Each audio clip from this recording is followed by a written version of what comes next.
કરવા પડે કે દાંદાના રણમલસિંહ રાજ કે ભાઈએ એવી કથા કરાવેલી કે 1 મહિનો એમણે એકલાએ આખા ગામનો ખર્ચો ઉપાડ્યો હતો.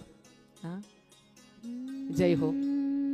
ઉમરલાના ડાયાભાઈ પટેલ એ દાદા એવા હતા કે મને એમ કહેતા હતા, બેટા આ બંગલો છે ને, હું પેરિસ જવાનો છું, આ બંગલો તારો છે. અને મેં એમ કીધું હતું કે તમારા મંદિરના જે પૂજારી છે ને એમને 3 દીકરીઓ છે ને જવાન દીકરીઓ છે, તમે એમને આપી દો. આ રીતે મેં જવા દીધું છે. કંબોલામાં આવો, કંબોલામાં એક દાદાએ મને જમીન આપી હતી, પણ એમનું બાળક છે ને નાનું હતું, બહુ વર્ષે એમને દીકરો હતો, 2 દીકરીઓ ઉપર. મેં કીધું તું દાદા આવી રીતે ન દેવાય. એમણે જીવ કાઢ્યો અને મને કીધું ના બેટા, મેં તને દીકરી માની છે ને, મારે તને જમીન ખેતર આપવા છે. મને એમણે દસ્તાવેજ કથામાં આપ્યા હતા અને મેં ગામના મુખિયાને બોલાવીને એ દસ્તાવેજ પાછા દીધા હતા અને કીધું હતું કે આ બધી વસ્તુઓ તમે સાચવજો. કેમ? આ દાદાની ઉંમર થઈ ગઈ છે, કાલે કશું થઈ જાય ને, આ 2 દીકરીઓ અને આ નાનો દીકરો છે ને એને આ જમીનની જરૂર પડશે.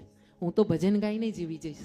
હા, મારા નસીબમાં હશે ને ભગવાન દેશે, પણ હું આ નાના દીકરાઓનું લઈ જાઉં ને જમીન, તો આજે હું ઘણા આશ્રમ બનાવી દેતે, ઘણા મંદિરો બનાવી શકતે, પણ મેં લીધેલું બધું પાછું દીધું છે આશીર્વાદ સાથે.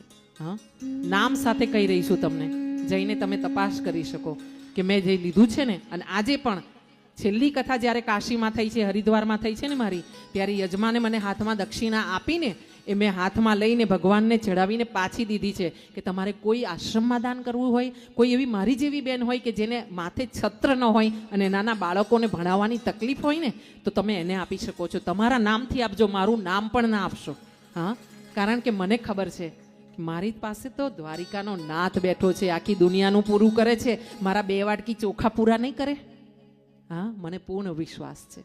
હા, અને આવો જેના મનમાં સંતોષ હોય છે ને એને દુનિયા બધી જ સરળ છે. આવીએ